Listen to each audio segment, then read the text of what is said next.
Kaamiro qabatay doonfaarka ugu foolxun dunida. Saynis yahano ayaa qaaday sawirkii ugu horreeyay doonfaar duurka ku jira oo ah nooc dhif iyo naadir ah oo ah kan ugu foolxun doonfaarada. Intaanan gudaha u gelin muuqaalkeena aan ku xasuusino haddii aad nagu cusub tahay subscribe saaro, gambaleelkana furo si ay kuu soo gaaraan muuqaalada xiga.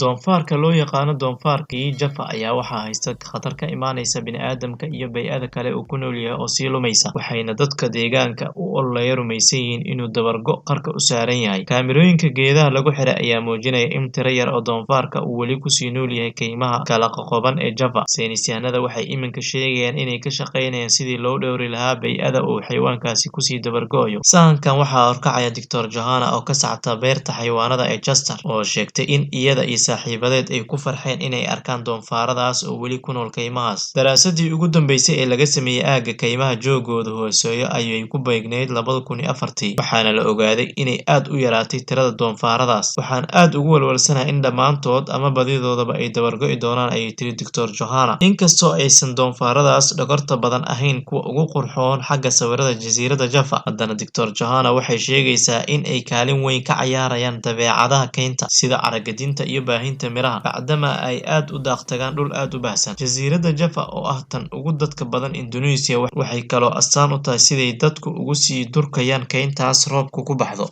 Doonfaaradaas ayaa dhuldaaqsimeedkoodii waxaa kusii durkay dad badan oo beeraley ah si ay u beertaan halkaas, waxaana halkaasi ka dhashay iska hor imaad u dhex maray xayawaanadaas iyo dadka halkaasi ku durkay. 7 goobood oo ka mid a meelaha ay saynisyahanadan tageen ayagoo isticmaalaya kaamirooyinka dhaqdhaqaaqa la shaqeeya ayay 3 ka mid a oo kaliya ku arkeen doonfaarada Jaffa, taas oo micnaheedu yahay in khatartu ay weli jirto. Haddii aan wax laga qabanna, tiro badan oo xayawaanadaas ama doonfaaradaasi ay sii dabargo'i doonaan. Mid ka mid a xarumaha xayawaanka ee Jaffa ayaa durba waxay bilowday in ay tarmiso doonfaarka Jaffa. Weli rajo ayaa jirta. Dr. Johanna ayaa sidaas tiri, haddii ay noo suurto gasho in aan sameyno mashaariic deegaanka lagu dhowrayo, waxaa dhici karta in aan badbaadino, ayay tiri. Aniga xaggayga ma fool xuma ee way qurux badan yihiin, ayay ku dartay.